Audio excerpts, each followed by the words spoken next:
നമ്മുടെ ആരോഗ്യ മേഖലയെക്കുറിച്ച് നമ്മൾ ചിലത് പറഞ്ഞില്ലെങ്കിൽ സ്വകാര്യ ആശുപത്രിക്ക് വളരാൻ ആവശ്യമായിട്ടുള്ള ഒരു വിവാദം ഉണ്ടാക്കുന്നതിനോട് എനിക്ക് ഒട്ടും യോജിപ്പില്ല.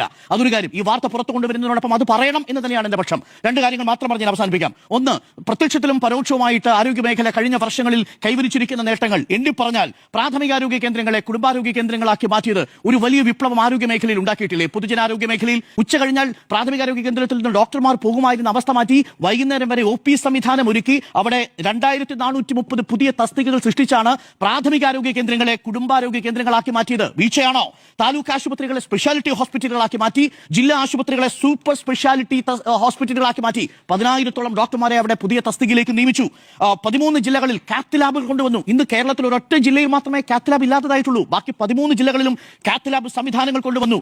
കുഞ്ഞുങ്ങളുടെ ഒപ്പം തന്നെ മാതൃമരണ ശിശു നിരക്ക്, പ്രിയപ്പെട്ട പ്രേക്ഷകരെ, അമേരിക്കയേക്കാൾ കുറവാണ് നമ്മുടെ നാട്ടിൽ എന്നുള്ളതാണ്. പലപ്പോഴും തെറ്റിദ്ധരിക്കും യഥാർത്ഥത്തിൽ ഇത് ഈ സർക്കാരിന്റെ കാലത്ത് സംഭവിച്ചതാണോ എന്നുള്ളത്. കണക്കുകൾ വ്യക്തമായി തന്നെ പറയണം. 1 ലക്ഷം കുഞ്ഞുങ്ങൾ ജനിക്കുമ്പോൾ മരിക്കുന്ന അമ്മമാരുടെ കണക്കാണ് നമ്മൾ ഈ മാതൃമരണ നിരക്കായിട്ട് കണക്കാക്കുന്നത്. UDF-ന്റെ കാലത്ത് 1 ലക്ഷം കുഞ്ഞുങ്ങൾ ജനിക്കുമ്പോൾ 43 അമ്മമാർ മരണപ്പെടുമായിരുന്നെങ്കിൽ LDF-ന്റെ കാലമാകുമ്പോഴേക്കും അത് 19 കുറച്ചു. അതിലും കുറയ്ക്കാൻ കഴിയണം. പക്ഷെ നോക്കൂ, വികസിത രാജ്യങ്ങളെക്കാൾ മെച്ചപ്പെട്ട കണക്കാണ് ശിശുമരണ നിരക്ക്. 1000 കുഞ്ഞുങ്ങൾ ജനിക്കുമ്പോൾ ഒരു വർഷത്തിനുള്ളിൽ മരണപ്പെടുന്ന കുഞ്ഞുങ്ങളുടെ കണക്കിനെ നോക്കിയാണ് 2015-16 12 കുഞ്ഞുങ്ങൾ ഒരു വർഷം മരിക്കുമ്പോൾ 2024-25 ആകുമ്പോഴേക്കും പകുതിയാക്കാൻ സാധിച്ചിട്ടുണ്ട്. ഈ കാര്യങ്ങളിൽ സംഭവിച്ചിരിക്കുന്ന നേട്ടത്തെ കൂടി നമ്മൾ പറഞ്ഞു പോകണമെന്നേ പറയുന്നുള്ളൂ. പാലിയേറ്റീവ് കെയറിൽ നമ്മൾ മാതൃകയാണെന്ന് പറഞ്ഞത് ലോകാരോഗ്യ സംഘടനയാണ്.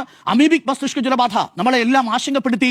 ലോകത്ത് ഏകദേശം 95% മുകളിൽ മരണനിരക്കുള്ള അമീബിക് മസ്തിഷ്ക ജ്വരബാധ റിപ്പോർട്ട് ചെയ്യുമ്പോൾ നമ്മുടെ സംസ്ഥാനത്ത് 33% മരണനിരക്ക് കുറച്ച് പിടിക്കാൻ സാധിച്ചു. കാര്യം ഏർലി ഡിറ്റക്ഷൻ.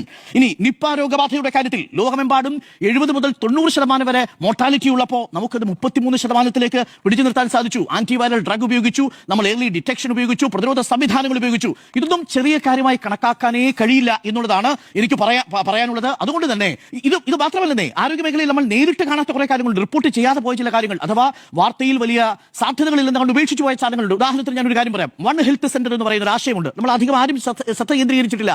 എന്തുകൊണ്ടാണ് പകർച്ചവ്യാധികൾ ഒരുപക്ഷെ കൂട്ടത്തോടെ പടരുമെന്ന് ഭയക്കുമ്പോഴും ഒരു ഘട്ടത്തിൽ നമുക്കിത് നിയന്ത്രിക്കാൻ കഴിയുന്നത്?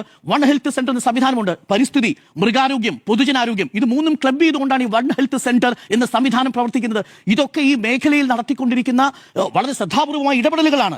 ഈ ഇടപെടലുകളെ നമുക്ക് കണ്ടിൽ നിന്ന് നടിക്കാനേ കഴിയില്ല എന്നുള്ളതാണ്.